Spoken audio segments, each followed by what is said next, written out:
اللہ رب العزت نے ارشاد فرمایا قالوا یا موسیٰ انا لن ندخلها ابدا ما داموا فیہا فاذهب انت وربک فقاتلا. بولے اے موسیٰ ہم تو وہاں کبھی نہ جائیں گے. کہاں؟ ارض مقدس. جب تک وہ وہاں ہیں تو آپ جائیں اور آپ کریں. تم دونوں لڑو. فَإِنَّا هَاهُنَا قَاعِدُونَ. ہم یہاں بیٹھے. یہ قوم موسیٰ نے حضرت موسیٰ علیہ السلام سے کہا. اس کے بعد اللہ رب العزت جو آج کا بیان ہے اس میں اللہ رب العزت ارشاد فرماتا ہے وَاتْلُ عَلَيْهِمْ نَبَأَ ابْنَيْ آدَمَ بِالْحَقِّ. اور انہیں پڑھ کر سناؤ آدم کے دو بیٹوں کی سچی خبر. آدم کے دو بیٹوں کی سچی خبر. اذ قرب قربانا فتقبل من احدهما ولم يتقبل من الاخر. جب دونوں نے ایک ایک نیاز پیش کی تو ایک کی قبول ہوئی اور دوسرے کی قبول نہ ہوئی. دو بیٹے یعنی حابیل اور قابیل. اس خبر کو سنانے سے مقصد یہ ہے کہ حسد کی برائی معلوم ہو اور سید عالم صلی اللہ تعالی علیہ وسلم سے حسد کرنے والوں کو اس سے سبق حاصل کرنے کا موقع ملے. علماء سیر و اخبار کا بیان ہے کہ حضرت حوا کے حمل میں ایک لڑکا ایک لڑکی پیدا ہوتے تھے. ایک حمل میں ایک لڑکا اور ایک لڑکی پیدا ہوتے تھے اور ایک حمل کے لڑکے کا دوسرے حمل کی لڑکی کے ساتھ نکاح کیا جاتا تھا. اور جبکہ آدمی صرف حضرت آدم علیہ السلام کی اولاد میں منحصر تھے. صرف حضرت آدم علیہ السلام کی ہی صرف یہ اولاد تھی. اس کے علاوہ کوئی اور آدمی نہیں. تو مناکحت کی نکاح کی کوئی اور سبیل ہی نہ تھی. اسی دستور کے مطابق حضرت آدم علیہ السلام نے قابیل کا نکاح لیودا سے جو حابیل کے ساتھ پیدا ہوئی تھی اور حابیل کا اقلیمہ سے جو قابیل کے ساتھ پیدا ہوئی تھی کرنا چاہا. نکاح کرنا چاہا. قابیل اس پر راضی نہ ہوا چونکہ اقلیمہ زیادہ خوبصورت تھی, حسین و جمیل تھی, اس لیے اس کا طلبگار ہوا. حضرت آدم علیہ السلام نے فرمایا کہ وہ تیرے ساتھ پیدا ہوئی لہذا وہ تیری بہن ہے, تیرا نکاح اس سے جائز نہیں. تو کہنے لگا یہ تو آپ کی رائے ہے, یہ تو آپ کی رائے ہے, اللہ تعالیٰ نے یہ حکم نہیں دیا. آپ نے فرمایا تو تم دونوں قربانی لاؤ, تم دونوں قربانی لاؤ. جس کی قربانی مقبول ہو جائے وہی اقلیمہ کا حقدار ہے. جس کی قربانی قبول ہو جائے گی وہی اقلیمہ کے ساتھ نکاح کرے. اس زمانے میں جو قربانی مقبول ہوتی تھی آسمان سے ایک آگ اتر کر اس کو کھا لیا کرتی تھی. قابیل نے ایک انبار گندم, ایک ڈھیر گیہوں کا, اور حابیل نے ایک بکری قربانی کے لیے پیش کی. آسمانی آگ نے حابیل کی قربانی کو لے لیا اور قابیل کے گیہوں کو چھوڑ دیا. اس پر قابیل کے دل میں بہت حسد اور بغض پیدا ہوا. حسد اور بغض پیدا ہوا. اسی کو اللہ نے فرمایا وَاتْلُ عَلَيْهِمْ نَبَأَ ابْنَيْ آدَمَ بِالْحَقِّ. اور انہیں پڑھ کر سناؤ آدم کے دو بیٹوں کی سچی خبر. اذ قربا قربانا فتقبل من احدهما ولم تقبل من الاخر ولم يتقبل من الاخر جب دونوں نے ایک ایک نیاز پیش کی تو ایک کی قبول ہوئی، دوسرے کی قبول نہ ہوئی۔ قال لأقتلنک،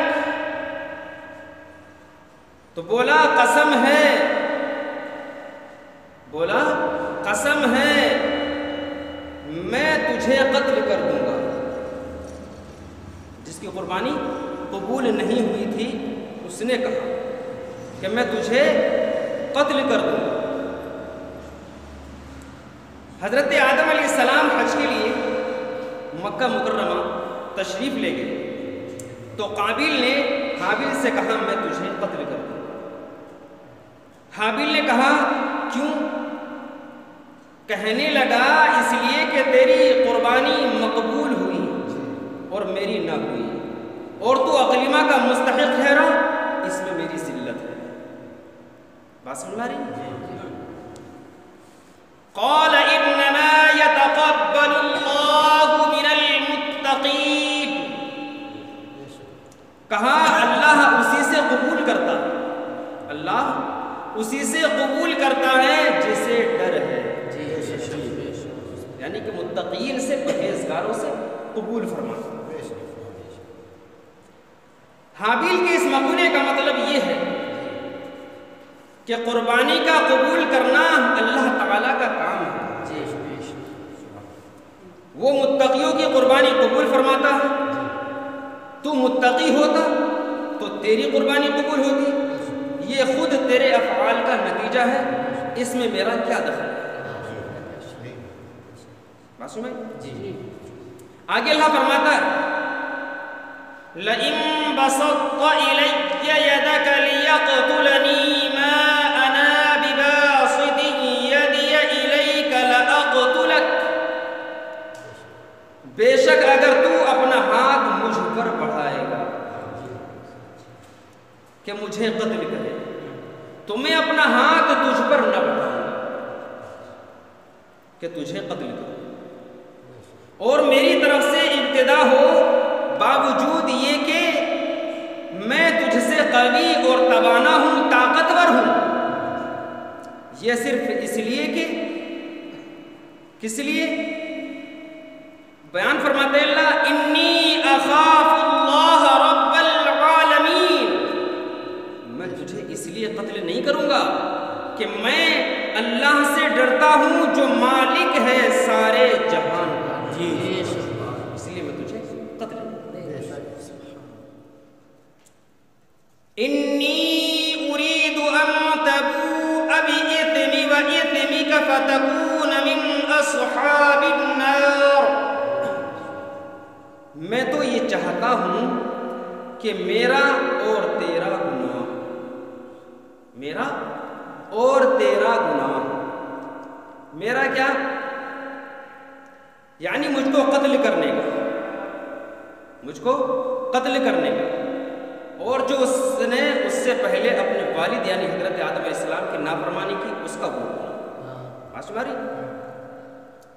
تو میں یہ چاہتا ہوں کہ میرا اور تیرا گناہ دونوں تیرے ہی پلے پڑے، فتکون من اصحاب النار، تو دوزخی ہو جائے،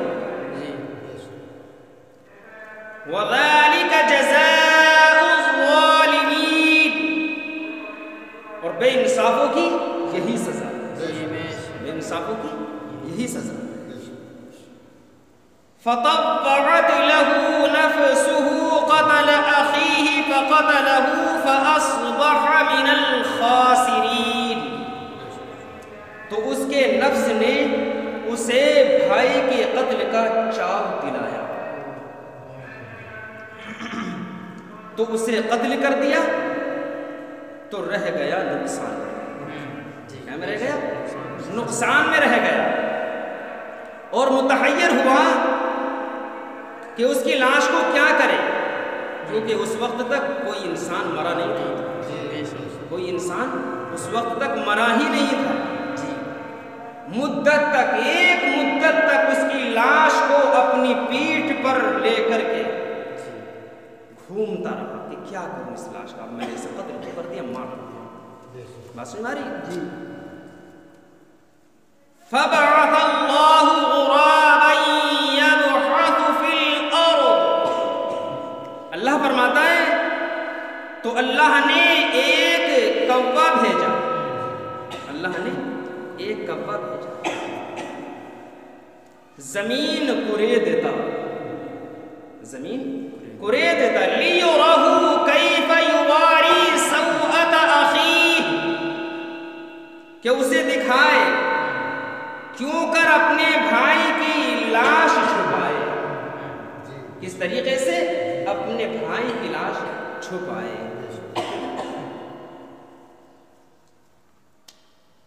مروی ہے کہ دو کوے آپس میں لڑے، جب یہ اپنے بھائی کی لاش کو لے کر گھومتا رہا کہ اب اس لاش کا کیا تھا، مدتوں تک گھومتا رہا، تو اللہ تعالیٰ نے دو کوے زمین میں بھیجتے، زمین کرید دے، وہ آپس میں لڑے، ان میں سے ایک کوے نے دوسرے کوے کو مار ڈالا،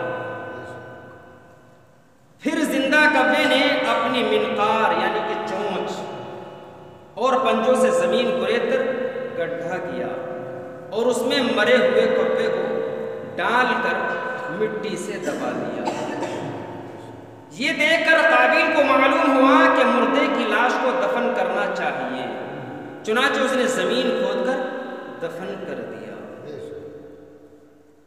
آگے اللہ بیان فرماتا ہے قال یا ویلتا اعجزت ان اکون مثل هذا الغراب، بولا ہائے خرابی،